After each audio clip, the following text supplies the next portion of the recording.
Hello everyone, it's me Uncle John. Today I am going to read Harry Potter and the Sorcerer's Stone, Chapter 12, The Mirror of Rise, page 209 to 211. Mom, he whispered. Dad, they just looked at him, smiling. And slowly Harry looked into the faces of the other people in the mirror and saw the pairs of green eyes like his, other noses like his, even a little old man who looked as though he had Harry's knobbly knees. Harry was looking at his family for the first time in his life.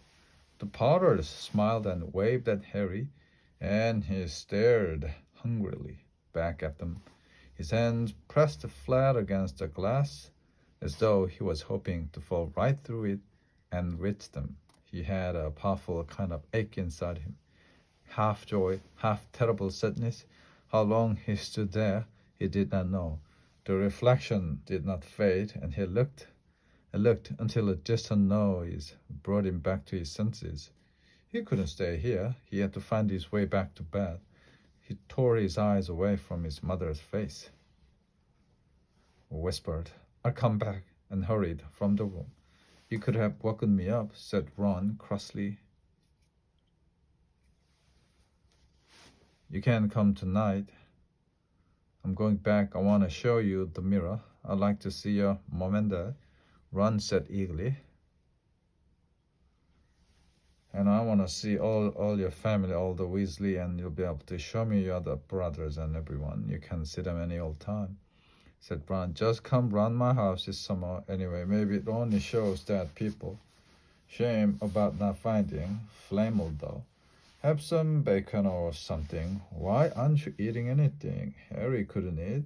He had seen his parents and would be seeing them again tonight.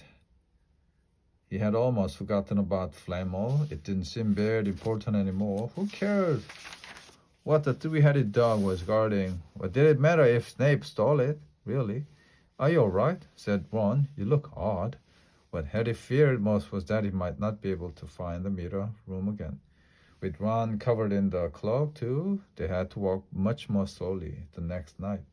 They tried retracing Harry's route from the library, wandering around the dark passageways for nearly an hour. I'm freezing, said Ron. Let's forget it and go back. No, Harry hissed. I know it's here somewhere. They passed the ghost of a tall witch gliding in the opposite direction, but saw no one else. Just as Ron started moaning that his feet were dead with cold, Harry spotted the suit of armor. It's here, just here, yes. They pushed the door open. Harry dropped the cloak from around his shoulders and ran to the mirror. There they were, his mother and father.